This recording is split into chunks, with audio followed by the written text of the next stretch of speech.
Mga minamahal ko mga kapatid sa pananampalataya, ito po ang mabuting balita ng ating kaligtasan. Pinupuri ka namin, Panginoong Hesukristo. At bilang parangal natin sa ating Panginoong muling nabuhay, pasalubungan po natin masigabong palakpakan ang ating Panginoong Jesus. Happy Easter po sa inyong lahat. Happy Easter po. Sino sa inyo ang sumama kaninang madaling araw sa prosesyon? Taas ang kamay. O sino nakarinig na may prosesyon? Siguro naman narinig niyo. Ay, naku po. Pasko ng pagkabuhay, ang pinakamasaya at pinakaimportanteng kapiyastahan sa ating inang simbahan. Isang araw, nangangaral si Jesus. At meron siyang ipinangaral, ang talinghaga ng mayamang hangal. Pag sinabing hangal, ano ibig sabihin?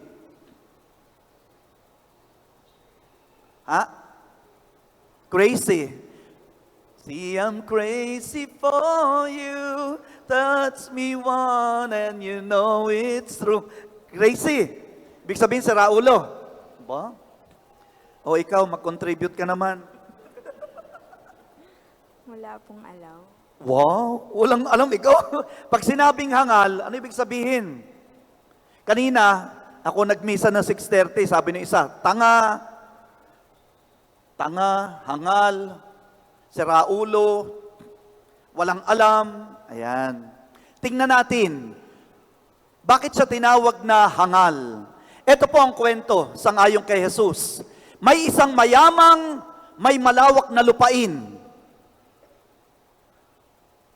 Namunga ng sagana ang lupain. Namroblema yung mayaman. Ang problema ng mayaman, saan dadalhin, saan ilalagay yung kanyang mga inani? Ibang problema ng mayaman sa mahirap. Ang mahirap, papaano kakain? Saan kukuha ng makakain? Yung mayaman, saan dadalhin ang kayamanan? Kaya anong ginawa niya? Nagpagawa siya ng malalaking mga kamalig. Doon niya nilagay ang kanyang mga inani. At nung nakalagay na yung kanyang inani, ito yung sinabi niya. Pakinggan nyo ha, itong sinabi niya. Kaluluwa ko, magpahinga ka na lamang, uminom ka na lamang, kumain ka na lamang at magsaya. Mahaba ang buhay mo. Ibang klase, ano? Saan nakasalalay ang mahabang buhay daw niya? Sa kanyang mga kayamanan. Okay. Ulitin natin. Kaluluwa ko, mabubuhay ka na ng matagal. Magsaya ka na lamang, uminom ka na lamang, kumain ka na lamang, mamahinga ka na lamang. Nakikinig pala ang Diyos. Ito sabi sa kanya, hangal ka! Ngayong gabi, kukunin ko ang kaluluwa mo. Saan mapupunta lahat ang iyong mga pinag-ipunan? Naku po, wala palang saysay lahat ang mga pinag-ipunan natin. Ang problema kasi rin sa mayaman, walang pakialam sa kanyang kapwa-tao. Ang daming tao palaging namamalimos sa kanya. Alam mo, sabi niya sa mga taong namamalimos, wala akong pakialam sa inyo. Pinaghirapan ko to, para lang sa akin to. Wala siyang pakikipag-kapwa-tao. Para sa kanya, akin to. Yun ang problema niya. Kaya pala siya tinawag na hangal.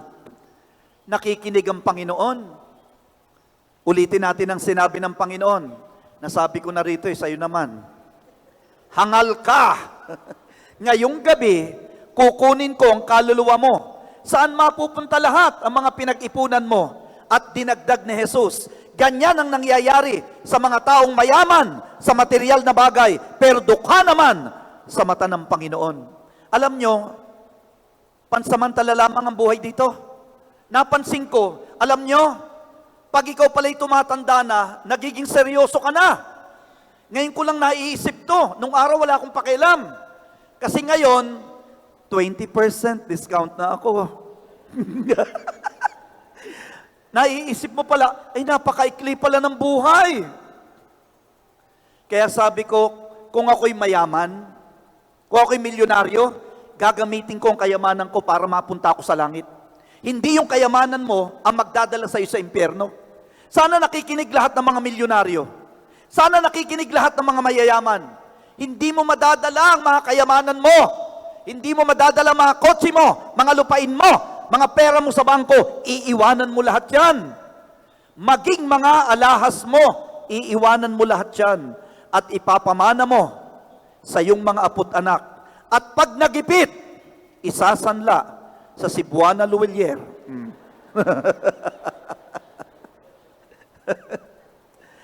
Kaya kapatid, maging matalino tayo. Ang Diyos ang may hawak ng buhay. Huwag mo sabihin bata ka. Huwag mo sabihin mayaman ka. Huwag mo sabihin malakas ka. Pag ginusto ng Diyos, nakunin ka ngayon, kukunin ka. Wala kang magagawa. Naalala ko yung pinuntahan ko sa St. Luke's. Mamamatay na yung matanda. Pero ayaw pa niyang mamatay. Sinabi niya sa mga doktor, Dok, gawin niyo lahat.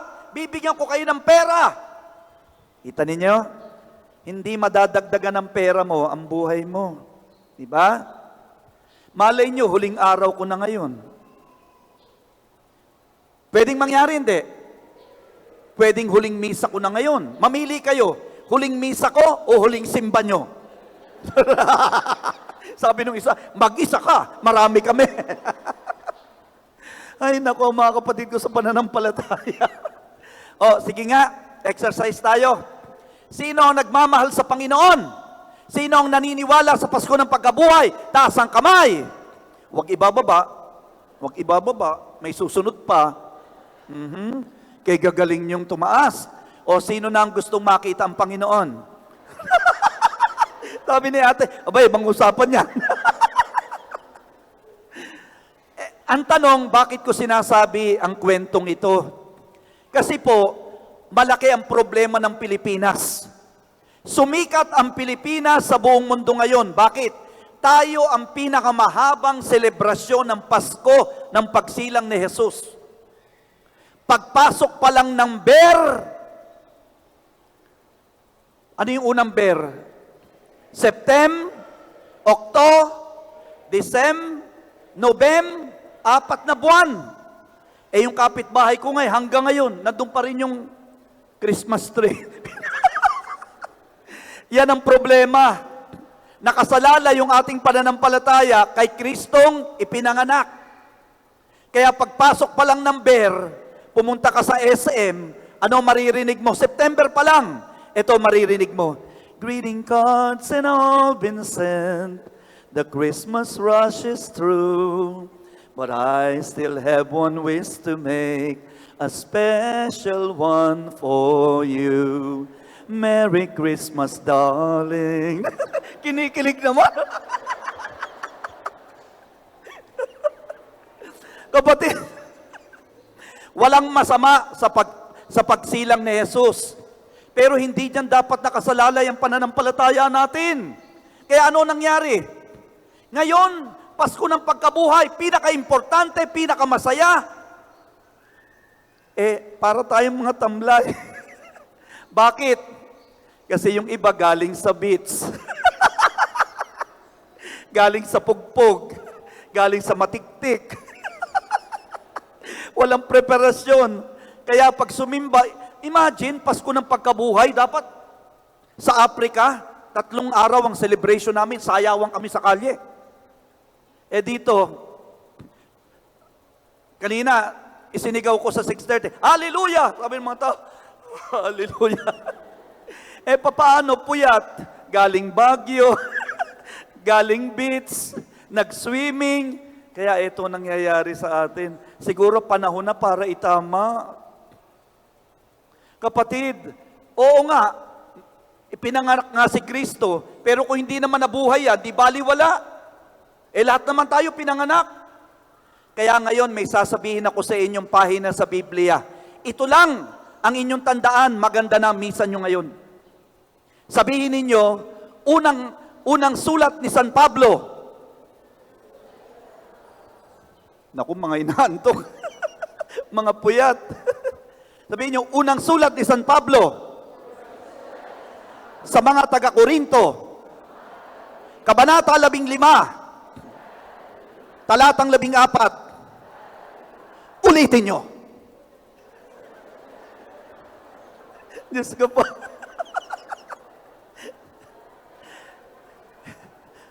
Yung isa'y Korinto lang.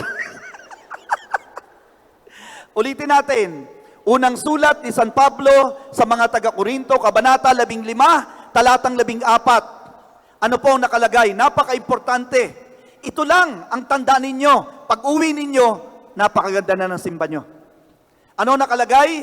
Ang sabi ni San Pablo, kung si Jesus ay hindi nabuhay, baliwala ang aming pangangaral at walang saysay ang ating pananampalataya. Ulitin natin. Kung si Jesus ay hindi nabuhay, walang saysay ang aming pangangaral at baliwala ang ating o pag-usapan natin. Ano ang implikasyon pag si Kristo ay hindi muling nabuhay? Aalis na ako sa pagkapari ko. Sabi ng isa, hindi naman nabuhay. Ba't pa ako magpapakahirap sa pagpapare? Napakahirap sa Africa. 25 years na akong misyonerong pari sa Africa. Pagkain kamote, kamuting kahoy. May malaria ako, kaya wag mo na akong expecting do-donate kita ng dugo. May malaria po ako. At pag ako'y inaatake, maaawa kayo sa akin. Pag ako'y inaatake, para akong adik. Nanginginig ako. Sumusuka ako. Ang sasakit ng mga kasukasuhan ko. Napakahirap sa Africa. Walang aircon, walang electric fan. Sakripisyo. Kung hindi nabuhay si Kristo, aalis na ako sa pagkapare. Huwag na kayo magsimba. Sarado na simbahan. Simba kayo ng simba, hindi naman nabuhay. May asawa ka na. May asawa ka na. Palitan mo. Bakit? Hindi naman nabuhay. Ano, saysay? Bakit? Ilang taon na kayong kasal? Kasama mo to? Ilang taon na kayong kasal? Ilang taon? 12 years. Palitan mo na. Bakit? Hindi naman nabuhay. Bakit ka pa magiging tapat? Naranasan nyo niya magsyabo. Hindi po. Suminghot ka. Bakit? Hindi naman nabuhay. Bakit pa tayo gagawa ng kabutihan? Bakit pa tayo nagsasakripisyo? Wala naman saysay. Hindi naman nabuhay. Tama yung mayaman. Magsaya, magpahinga, kumain, uminom. Hindi naman nabuhay. Pinaggagawa natin. Sunod tayo ng sunod sa 10 utos. Napakahirap. Di ba? Hindi naman nabuhay. Walang saysay. Nabuhay. Patay. Patay. Ano ang implikasyon naman pag nabuhay? Hindi ako aalis sa pagkapari ko. Maski patayin niyo ako, hindi ako aalis. Bakit? May saysay ang aking pagpapari. Kasi si Kristo ay muling palakpakan na malakas ang Panginoon. May saysay ang inyong paglilingkod. May saysay ang inyong paglilingkod. Kaya maging masigasig maglingkod, huwag tatamad-tamad.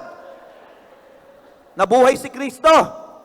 May saysay ang inyong paglilingkod. May saysay ang inyong pagsisimba. Magsaysay talaga.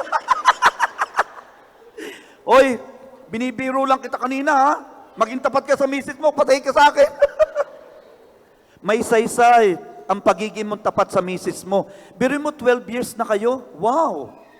Getting stronger. 12 years! Matatag. Very good. Pinakita yung produkto ng matatag. Tumayo kayo. Ayan. Yan po ang kanilang produkto.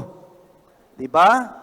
May saysay ang pagiging tapat nila sa Panginoon dahil nabuhay na magmuli ang ating Panginoon. At dahil nabuhay, sila ay tapat sa kanilang sinumpaan na sila magsasama sa hirap at sa dusa at ikaw lamang ang aking iibigin at itatanging karugtong ng aking buhay at pwede kitang palitan pag ikaw ay patay na. Nakita ninyo, may saysay ang ating paggawa ng kabutihan. May saysay ang ating pagsisimba, paglilingkod, pagkanta, palakpakan yung choir. May saysay. May saysay ang paggawa ng kabutihan. Diba? Haharap tayo sa Panginoon balang araw. At tuwang-tuwa ako sa pangako ng Panginoon. Alam niyo po, may pangako ang Panginoon. Pag ang Panginoon nangako, tinutupad. Pero ang tao, pag nangako, napapako. Isa sa mga pangako ng Panginoon, paakyat na sa langit si Jesus. Nagiiyakan ang mga apostoles. Punong-puno yung mga tao. Hindi mahulugan ng karayom. Umiiyak. Bakit? Paakyat na sa langit ang Panginoon. Alam niyo yung paghihiwalay, pag may namamaalam, napakasakit. Nung isang araw, naroon ako sa airport. Sino rito ang nakapunta na kayo sa airport? Ano? Alam niyo, ang titingnan ko kung sino sa inyo yung matigas ang puso, pumunta kayo sa departure area. Pag matigas ang puso mo, pumunta ka sa departure area. Makikita mo, napakasakit ng paghihiwalay. May nakita ako, OFW, pupunta ng Qatar. Yung anak niya maliit, yakap-yakap. Yakap-yakap yung hita ng tatay. Yung tatay, gusto nang umalis. Yung anak, iyak nang iyak. Nakakabagbag damdamin. Ganon din ang naramdaman ng mga apostoles. Tapos na kasi yung misyon ni Jesus. Biruin mo, 33 taon lang si Jesus sa mundo. Napakabata. Sabi nung iba, Father, napakabata ni Jesus nung mamatay. Kapatid, magkaliwanagan tayo. Hindi pahabaan ang buhay sa mundo, ha? Ang usapin dito, mahaba nga ang buhay mo, pasaway ka naman. Mahaba nga ang buhay mo, wala ka namang ginawa kundi pasakitan ng kapitbahay mo, ang pamilya mo. Hindi pahabaan ang buhay. Ang usapin dito, pag namatay ka, ang tanong, naging makabuluhan ba ang buhay mo sa mundong ito? Naging makulay ba? Naging mabunga ba? Paakyat na ang Panginoon sa langit. At meron siyang pangako. Ano yung pangako niya? Pakinggan niyo ang pangako ng Panginoon. Aakyat na ako sa langit para ipaghanda ko kayo ng matitirhan. Gusto ko kung nasaan ako, nandun din kayo. At babalik ako upang sunduin kayo. Sino ang gusto ng pasundo? Parang walang gusto. Sige, umayaw kayo. Dadating ang araw, susunduin kayo. Sana pag sinundo tayo ng Panginoon, marami na tayong ginawang kabutihan sa mundong ito. Tandaan nyo, walang palakasan sa mundo. Walang palakasan pagkaharap mo ng Panginoon. At ipagdasal nyo ang mga pare. Ulitin nyo yung sinabi ko. Hindi yung paano ko sinabi. Pare!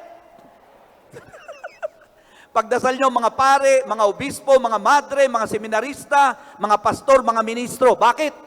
Mas mabigat ang gagawin sa aming paghukom kaysa sa inyo. Dapat ang mga pare, mga taong simbahan, good example. Mas mabigat ang gagawin sa aming paghukom. Halimbawa, namatay ako. Panginoon, pari ako. Alam mo, sasabihin ng Panginoon, pakialam ko sa'yo. Magsulit ka. Ano ang ginawa mo nung binigyan kita ng buhay? Kayo palagi namin pinagdarasal.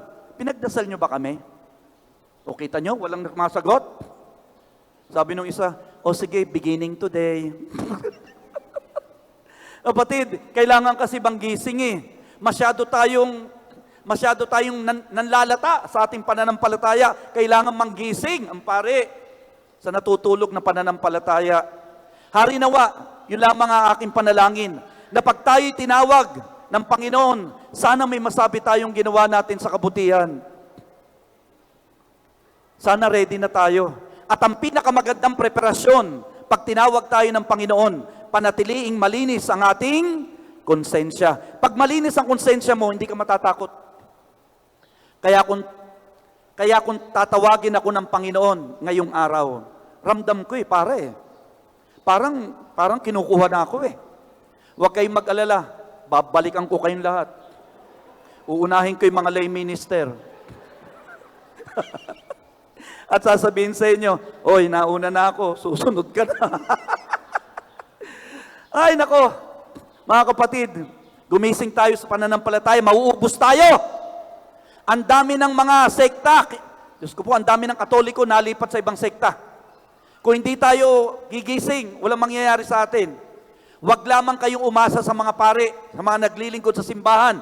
Bilang Katoliko, obligasyon mo, mag-aral ng pananampalataya para pag may pumunta sa inyong ibang sekta, hindi kayo madadala.